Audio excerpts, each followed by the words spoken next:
The beating retreat की 12 दिन बाद आज से बीटिंग रिट्रीट सेरेमनी शुरू हो रही है। पाकिस्तानी रेंजर्स से इस बार हाथ नहीं मिलाएंगे बीएसएफ जवान। पहले की तरह अब गेट भी नहीं खोले जाएंगे। तो क्या क्या चीजें बदलेंगी वो आपको बताते हैं। इस बार अलग अंदाज में होगा the beating retreat. Attari border पर दर्शकों के आने की इजाजत अब मिल चुकी है। ऑपरेशन सिंदूर के बाद 8 मई से पब्लिक एंट्री वहां पर बंद थी क्योंकि हालात बेहद संवेदनशील थे।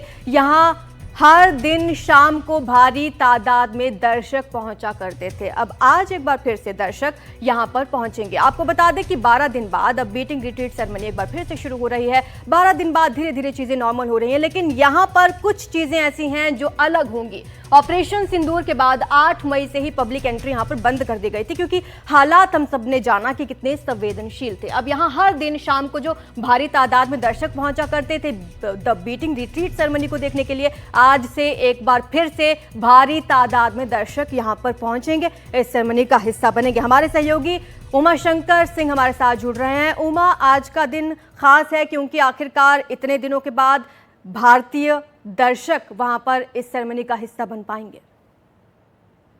जी देखिए, आज से ये जो समारोह फिर से शुरू हो रहा है, आज मीडिया के लिए रखा गया है और कल से जो है वो पब्लिक का इस रिट्रीट को, बीटिंग रिट्रीट को देख पाएगी। तो जो 12 दिनों का अंतराल था, 7 मई को जब ऑपरेशन सिंदूर किया गया था तो इसको रोक दिया गया था। हालांकि जो गेट बंद है वो बंद ही रहेगा क्योंकि गेट तो पहलगाम आतंकी हमले के बाद जब भारत ने कई सारे फैसले लिए थे जिसमें पाकिस्तानी नागरिकों की आवाजाही पर पाबंदी, वीजा को निरस्त करना, जो पाकिस्तानी नागरिक भारत में उनको वापस भेजा जाना और जो पाकिस्तानी डिप्लोमेट हैं कई सारे उनको वापस भेजा गया। तो उसके बाद से जो गेट है वो बंद है। तो जब ये सेरेमनी आज से शुरू होगी तो उस समय भी ये गेट बंद रहेगा और एक जो रिवाज के तौर पे पाकिस्तानी रेंजर्स के साथ जो हाथ मिलाया जाता था वो भी जो है वो नहीं होगा। तो इस एक समारोह को फिर से दोबारा शुरू करने का फैसला किया गया है और जाहिर सी बात है कि ये वाघा के साथ साथ 2 और जगहों पे जो होता है वहां पर भी इसको रिज्यूम किया जा रहा है। आज से कल से पब्लिक के लिए ये सारा जो समारोह है वो खुलेगा।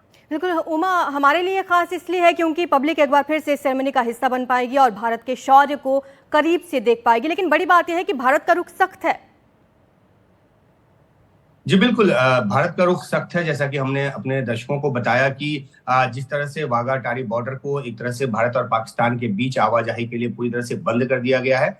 सिर्फ इसको तभी खोला गया जब अफगानिस्तान से जो ट्रक्स आए थे, जो पाकिस्तान के जरिए भारत आए थे, उसको भारत ने अलाउ किया क्योंकि अफगानिस्तान और भारत के बीच एक अलग सा रिश्ता है। लेकिन इसके अलावा ये जो सीमा है वो पूरी तरह से आवाजाही के लिए बंद है और ऐसे में जब इस समारोह को फिर से शुरू किया जा रहा है 7 मई के बाद से, तो वही सख्ती दिखाते हुए जो गेट्स हैं उसको बंद रखने का फैसला किया गया है। और अमूमन जो हमने लगातार देखा है जब से ये बीटिंग रिट्रीट चल रहा है कि जो इस दौरान जो भारत के जो बीएसएफ के जो जवान है वो पाकिस्तान रेंजर्स के साथ हाथ मिलाते हैं, तो उस कवायद को भी रोक दिया गया है, उसको दोबारा शुरू नहीं किया जाएगा। तो भारत अपने आयोजन के साथ आगे बढ़ेगा, लेकिन साथ ही साथ वो अपना ये इस रुख पे कायम रहेगा कि पाकिस्तान की इसमें किसी भी तरीके से कोई भागीदारी ना हो।